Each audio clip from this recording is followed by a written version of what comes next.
Sir ప్రశ్నించేందుకే రాజకీయాల్లోకి వచ్చాను అని చెప్పినటువంటి జనసేన అధినేత ప్రభుత్వంలో భాగస్వామ్యం అయిపోయిన తర్వాత అసలు ప్రశ్నను తట్టుకోలేకపోతున్నారు, ప్రశ్నించిన వాళ్ళపై నిందలేస్తున్నారు అనేటువంటి ఆరోపణ ఆయన మోస్తున్నటువంటి ఈ టైంలో నీట్ పేపర్ లీక్ పైన, సిబిఎస్ఈ లీక్ పైన, ఇతర సమస్యలపైన పోరాడుతున్నటువంటి కాక్రోచ్లను విమర్శించేటువంటి నైతిక అర్హత ఉంటుందా ఆయనకు?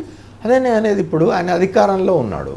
ఇప్పుడు ఏమవుతుంది, ఈ కాక్రోచ్ జనతా పార్టీని లేదా కాక్రోచ్ జనతా పార్టీతో ఉన్న వాళ్ళ పట్ల సానుభూతిగా కానీ లేదా వాళ్ళకు మద్దతుగా కానీ వాళ్ళకు అనుకూలంగా కానీ తను ఉంటే తన అధికార పీఠం కదిలే పరిస్థితి ఉండొచ్చు కదా. రేపు ఆంధ్రప్రదేశ్లో కూడా కాక్రోచ్లు వచ్చి నువ్వు మాకు మద్దతు ప్రకటించు, నువ్వు కూడా అక్కడ మద్దతు ప్రకటించినావు కదా అనొచ్చు కదా. అప్పుడు ఆయన పీఠం కదులుతుంది కదా. ఆ దుగ్ధతోటి మాట్లాడడమే ఇది.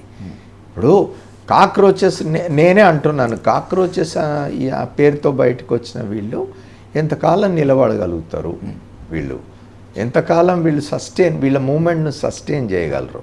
ఇవాళ ఈ ఊపులో ఈ వేడిలో ఒక 4-5 సమావేశాలు వరుసగా పెట్టినారు, నిరసన ప్రదర్శనలు వరుసగా పెట్టినారు. ఢిల్లీ తర్వాత పూణే తర్వాత లక్నో తర్వాత అమృత్సర్ తర్వాత హైదరాబాద్, ఇట్లా బెంగళూరు 5-6 చోట్లలో పెట్టినారు. ప్రముఖులు వచ్చి మాట్లాడారు, అంత బాగుంది.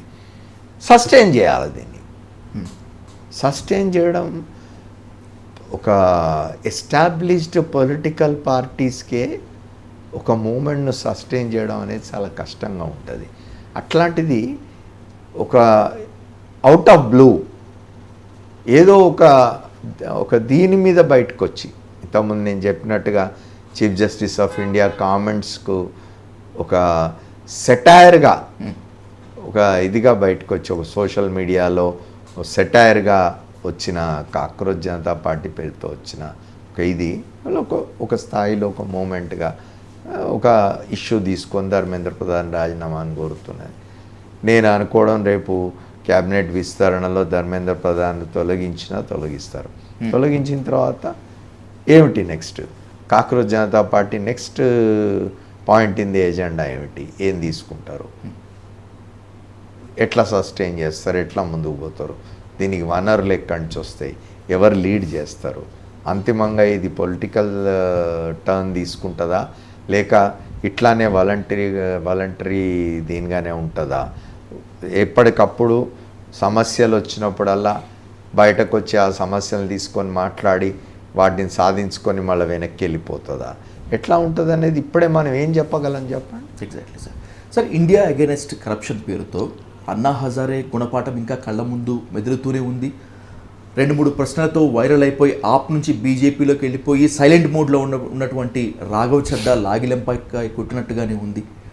రేపు రాబోయే రోజుల్లో ఈ కాక్రోచ్ జనతా పార్టీ కనుక గతి తప్పితే, ఇంకా క్లియర్ కట్గా మాట్లాడుకోవాలనుకుంటే కనుక రాజకీయ రంగు పులుముకొని పక్కకు చేరితే రాబోయేటువంటి రోజుల్లో ఉద్యమాలని యువత భవిష్యత్ తరాలు నమ్మేటువంటి పరిస్థితి ఉంటుందా సార్? అంటే ఒక్కటి నేను చూస్తున్నది ఏమిటంటే, నేను అందుకే అన్నాను ఇంతకుముందు, కాక్రోచ్ జనతా పార్టీ పేరుతోటి యూత్ బయటికి రావడం అనేది ఒక సంతోషం కలిగించిన విషయం అని అన్నా. ఎందుకంటే ఇటీవలి కాలంలో మనం చూస్తున్నాం, అంటే మీరు ఒక 50 ఏళ్ల క్రింద 60 ఏళ్ల కింద పరిస్థితి, 30-40 ఏళ్ల కింద పరిస్థితికి ఇప్పటి పరిస్థితికి కనుక మీరు కంపేర్ చేసినట్టయితే పరిస్థితులు చాలా మారినవి. ఇప్పుడు కొత్తగా వస్తున్న జనరేషన్స్లో youth they are more interested in to their career building కానివ్వండి, లేకపోతే వాళ్ళ భవిష్యత్తు లేదా వాళ్ళ విజ్ఞానాన్ని పెంచుకోవడము, చదువుల పట్ల, ఇతర విషయాల పట్ల ఆసక్తి ఉన్నది. మీరు చూడండి, రాజకీయాల పట్ల లేదా దేశంలో ఉన్న సమస్యల మీద పోరాటం చేయడం విషయంలో, ఇట్లాంటి విషయాల్లో పెద్దగా ఆసక్తి చూపించడం లేదు అనే వాతావరణం ఏర్పడిన సమయంలో ఇవాళ కొంత యూత్ ఇట్లా బయటికి రావడం అనేది సంతోషం కలిగించే విషయం. ముందు ఎట్లా ఉంటుందో చెప్పలేం. ఇట్లాంటి గతంలో చాలా జరిగినవి కదా.